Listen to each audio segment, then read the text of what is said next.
Well, time for the Wealth Panel here on Classic Business, brought to you by Old Mutual Wealth. And we're taking a bit of a different tack to the traditional wealth themes tonight. We're going to be talking about how we can improve our venturing success rates.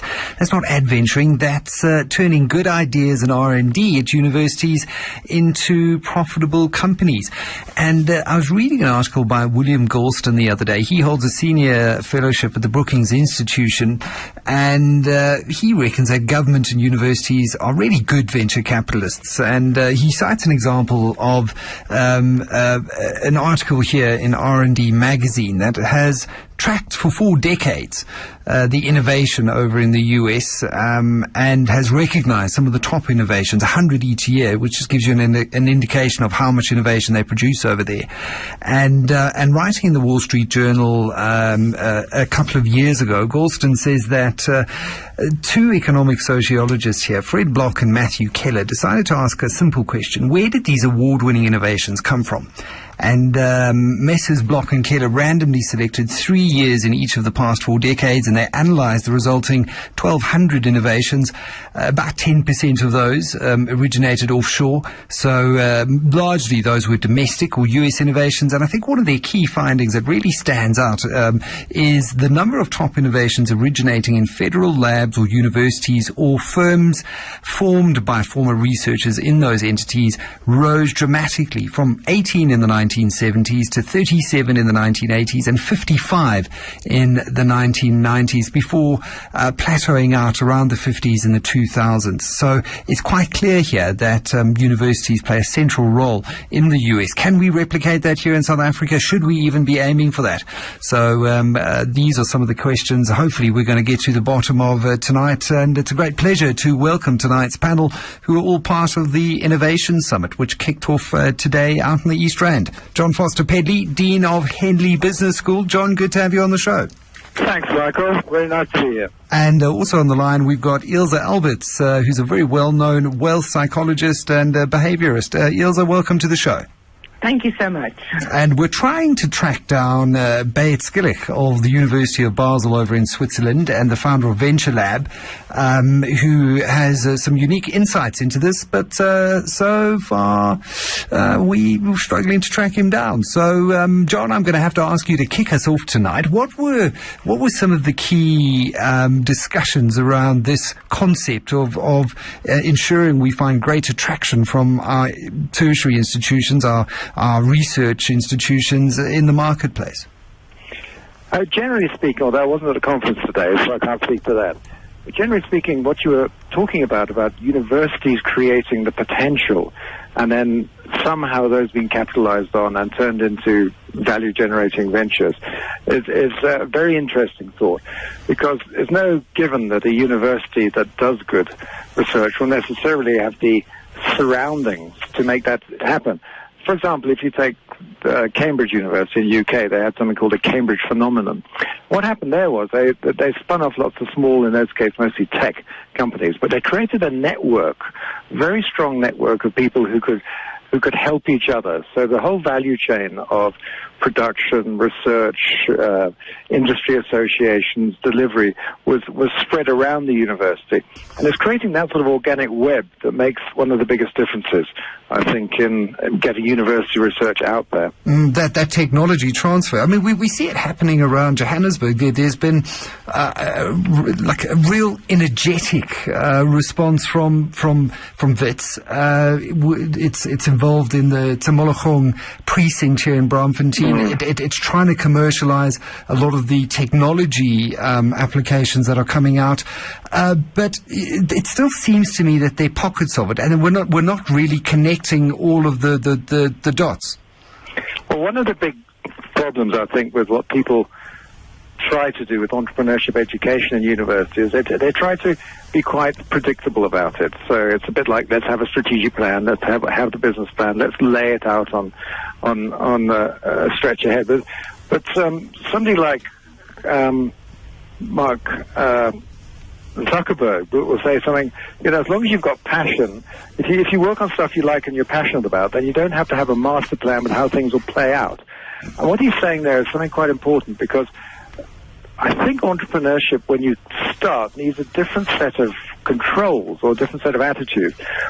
And there's some interesting research from Saraswati in the UK, a professor, who's talking about how early-stage entrepreneurs get going. They say they have 4 principles. One is they use something called the bird in hand. So in other words, what they do is they use whatever resources they've got to hand. They don't fantasize about what they'd like to have or what endowments they'd like to have. They've got what they've got, and that's what they're going to start with. The second thing is they have the affordable loss principle. So they look at what they can afford to lose and don't go below that. Third thing is they have the lemonade principle, which is like, if life serves you lemons, make lemonade. Yeah, and drink tequila. Yeah. And the final thing is quite interesting. They have this crazy quilt principle. And good entrepreneurs are connecting across all sorts of unlikely boundaries with unlikely people. And so what they have is this patchwork of potential collaborators, maybe in quite different and unlikely domains, that when they get going with the project, they can now stitch together a value-generating consortium of some type, which is much more ad hoc, much more emergent, much more inventive than the business plan, which I have to say can come to play later, but perhaps not early on. But it's certainly, I mean, back to your point around creating a web and a network, we see some of the more successful universities over in the US. It's no surprise that Stanford is right up there, and it's in the heart of Silicon Valley. It's right in the heart of where the web is. That's exactly right. I was reading today about some entrepreneurs in London with a tech startup who actually went to Silicon Valley to get business going, saying that even in London there wasn't the connectivity and the appetite for loss and adventure to allow them to get this thing going. And that's really interesting, because it's not just about setting up a monolith. It's like creating an organism that's got a particular spirit about it. Yeah, spirit is so true, and creativity is one of the top skills that we're going to need in this fourth industrial age that we're living through. Ilse, I want to bring you into the conversation here, because what we're talking about is a very psychological, behavioral, economic sort of approach to the way we create the right environment for entrepreneurs. Yeah, that's correct, and I think that I so agree with many things that's been said, but what I would love to add is it is so important for every young entrepreneur to invest in themselves, invest in their dream, and do what they love and love what they do, and get as much help and support, because it's a challenge to go into entrepreneurship. And I'm looking at all the really great support that is available. I look at the Innovation Summit that is starting tomorrow, for instance. And I think if I were a young entrepreneur today, I would have not wanted to miss this summit because of all the connections and the networking and the education and the information that is available there. And I have a son that is 27, so he's finishing his master's degree this year and going into exactly that next year. And I have many conversations with him, but that's way beyond a business plan. But it's a plan that you have for your life and what it is that you and your unique form want to offer as a service or product to the world. It's only through that, really, that we can dedicate the amount of energy, amount of sweat equity that we have to get ahead in a very crowded marketplace. Because if you don't jump out of bed every morning and have a purpose and a real drive, then it's very difficult to outcompete. Absolutely. It must be inspiration that's coming from within. There must be a flame burning in you, that you will be willing to do whatever it takes and face any challenge that's coming your way. Because to be an entrepreneur takes a tough journey, but the rewards are incredibly great. Well, we just have to take a quick break from this wealth panel brought to you by Old Mutual Wealth, and we'll see if we can find Bert Skillich, who's promised to join us tonight and get his thoughts from Switzerland. Well, welcome back to the panel, brought to you by Old Mutual Wealth. We're talking about how we convert R&D into commercial enterprise, how we turn ventures into successful businesses, which is what this country needs millions of in order to tackle our vast unemployment problem. I've got John Foster Pedley, Dean of Henley Business School, on the line, and Ilse Alberts, wealth psychologist. We still can't find Beat Skillich. He's gone AWOL. John, when we look at alignment here, we're in the midst of a crisis in tertiary education in this country here. We've got the fees must fall protesters, and there appears to be very little thought given by the students currently of the role that universities should be playing in the broader economy. Am I being a bit harsh there? No, I don't think you are being harsh. I think students go to a university with an expectation they're going to grow and learn and be given potential. It's the university's role to step up to that. Students are there to learn, and therefore, by definition, they won't know everything that they're going to learn. And the levels in which they'll learn are quite subtle sometimes. It's not just about passing courses and taking exams. It's much more about, especially in the business domain, about developing capabilities, orientations of mind, courage as well. And so good universities in the context of South Africa will be creating programs that may be quite different from the classic academic programs that will build the skills, capabilities, confidence, and the learning capability for people to launch their ventures. Because I was speaking to Clem Sunter today, asking him about entrepreneurship, actually, funny enough, and his view was that, well, the only way to learn to be an entrepreneur is really to be an entrepreneur. That's why failure is so important. It's not to glorify, failure, but one needs to get out there and learn through experience, because it is such a dynamic thing, entrepreneurship. There are a myriad moving parts, and there's no way we can plan for all of them. And that's a really important thing you said there, Michael. People talk about the failure. I used to be a commercial pilot, and one of the things that people don't like to know about pilots is that they make mistakes.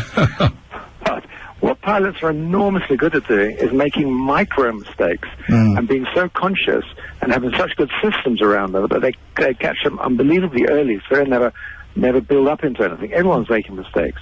So if you're going to be in a system that's going to want you to have some failures, what you also need to be able to do with those failures is to learn extremely well and quickly and richly from them. Therefore, what you have to do in the education design and the learning design is create a learning process that helps people learn quickly and consciously from experience, so that they notice disconfirming evidence. They notice the things that confirm what they're doing. They're looking at subtle cues and early inferences, so they can quickly adjust their direction. And that's what good entrepreneurs do. They make a mistake. It's not really a mistake. It's an experiment. They're making continual experiments and moving. And that fast rolling forward, that failing fast forward idea is what makes great business development. And it's an orientation. You're not thinking of failure. You're thinking about progress and growth and onwards and upwards. And those are the orientations we need to get into people. And the learning systems and the education systems underneath it need to provide substance and support for that dynamic, not an academic dynamic per se. To my mind, the academics are there to serve the experimentation. It's all about how we frame it, but it starts even sooner for me if one looks at the still largely industrial makeup of our higher education. I mean, our lower education. Well, I think a lot of people will have seen that amazing TED talk by Sir Ken Robinson about creativity in education. It's, I think, the best listened to TED talk ever. And one of the points he's making is that we need creativity in education, but the education system that we tend to learn in now was designed for the Industrial Revolution. It's siloed. It looks at the entities. It doesn't look at the creation of new forms of value. It's not looking at building people's imagination and building people's capability to visualize new outcomes so much as giving them some very essential, but nonetheless somewhat outdated in many respects, capabilities of building businesses. So what you need to have to build economies like South Africa, you need talented, young, encouraged people, as well as old, encouraged people as well. and you need to have a system that's going to allow them to keep pushing forward. But it needs to be a tough system. It's not. This isn't for sissies.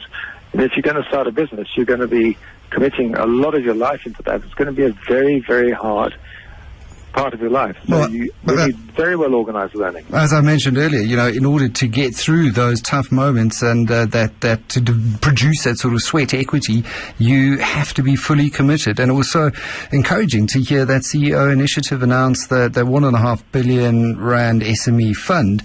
The money is fantastic. If one looks at the total amount of venture capital in the country, it's just a shade over 2 billion. So it's almost matched that overnight.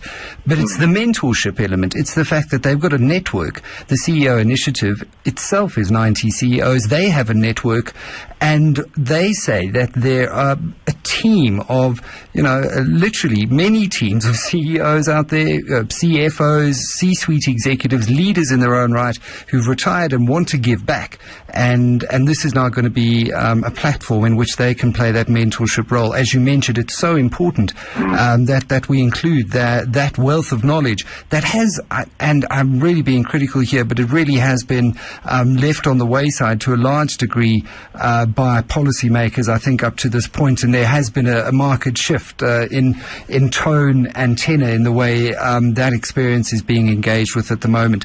Ilse, just as we round things off here, we look at the sort of mindset that budding entrepreneurs need to cultivate to be successful. Where does it all start for you? Well, it starts with a self-belief. It starts with a belief I've got a unique service product to bring to the world. I have a vision with my life, and I am going to put everything behind it to empower myself that I can bring my best. And I think a second thing that is really equally important is to learn to have wise money habits, that the moment you start to make your first income from your business, that you open a savings account, that you learn to handle money wisely, and you don't live till the end of the month, that there's more months at the end of your money than money at the end of your month. John, just a concluding thought here as we dive into the Innovation Summit, which really gets underway from tomorrow. Well, I think we need to step back and look at ourselves a little bit. We are often, the first step out of poverty is often seen to enter the professions, become an accountant, become a lawyer, etc. And entrepreneurship seems somewhat risky and even unprofessional. But that's, those other professions, they are managing the lagging indicators, either the structure or the profit or whatever, of the creative impulse. And the creative impulse is something that's deep within us. And it is what creates these new businesses, this passion to make something happen, this determination to be managing my own destiny and perhaps making some great wealth and having the freedom. And I think that we have to understand that this creativity, this innovation, is fundamentally part of us as much as the so-called professional attributes. And so let's engage with them, be encouraged by them. And the final thing is, if we are going to engage in these initiatives like you just talked about, this wonderful CEOs initiative, the next thing is how to make that really well structured in terms of how people learn quickly. Because if you've got 1.5 billion rand there, you don't want to waste that 1.5 billion rand. You want every cent of that rand to matter. And that means you've got to have people experimenting, you've got to have them coached, counseled, structured in that learning process. Absolutely. John Foster Pedley, Dean of Henley Business School, speaking quite passionately about entrepreneurship, about what we need to do to ensure that we really get the creative path front and center here in South Africa. And Ilse Albert's a wealth psychologist. From me, Michael, producer Amo Klakla, and sound engineer Mdu Tlele, thanks so much for tuning in to the Wealth Panel, brought to you as always by Old Mutual Wealth. Good night.